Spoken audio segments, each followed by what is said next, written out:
this is not your condition, this is the human condition. For women at this point, you can stop shaving your legs and start gaining weight without fear, unless you're with an alpha, and then I'd say keep shaving and throw in a facelift. Well, I'm trying to get you on humor, because otherwise, what are you reading?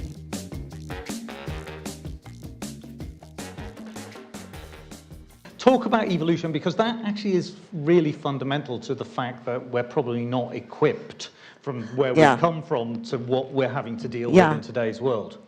Well, I find it, the whole evolution package, fascinating, because everything was for a reason. But I thought, and I was taught in school, that as we evolved, we get more perfect and better equipped, but it's not true at all. We're adapting to danger, and that isn't always conducive to our best, emotional self. That's why we have negative thoughts now. I'm just going to jump a little bit, is that it used to be something really helpful, like, uh-oh, get some mittens because the ice age is coming, or there's something with large teeth behind you. You needed the warning system.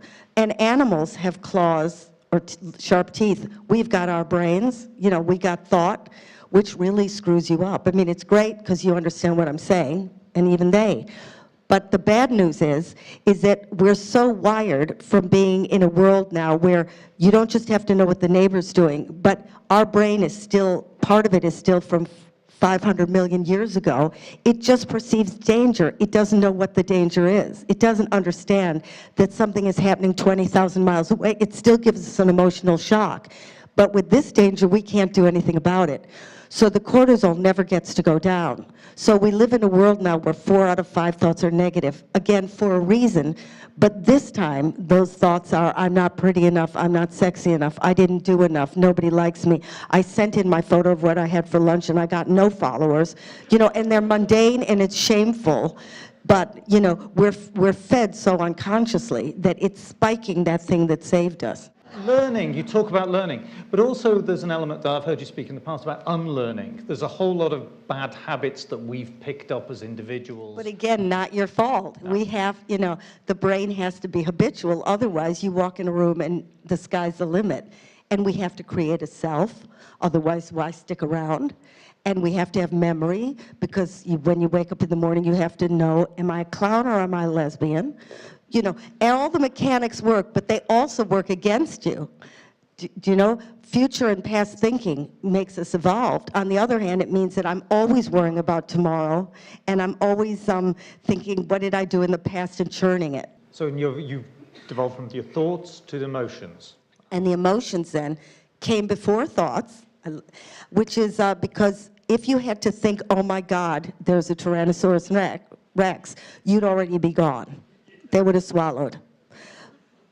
So by the time you feel, and then about 200 milliseconds later, it's translated into thought. So your first impulse, I was saying that animals have teeth and claws. We have emotions. A weasel puts its ear to the wind and an octopus sends out a tentacle. We have our emotions. So again, thank you for that, but they screw you up too, because we can't translate really what they are, and so they get, like, I don't know how when I really think I'm falling in love, it's sort of the same sensation I get when I have indigestion. Or, heartburn, could be anything. So when I met Ed, I thought, have I got wind, or, or is this the real thing? Or did I eat a bad pickle? He doesn't care. Yeah. So it's always, do I write a Valentine's Day card or go to the toilet? I don't know. I just made that up. So emotions, there's a point to them. But again, if we don't understand that they're early warnings, they meant well. So when they overpower you, again, emotions are like thoughts. They come and go, and that's where mindfulness comes in, is that you learn to observe them rather than, so you say, there is anxiety, I'm not anxious. It's not your imagination, but it's a juice. It's not your whole body. We are absolutely honored to have you as a fellow of City Lit, and thank you very much for your contribution. Thank you.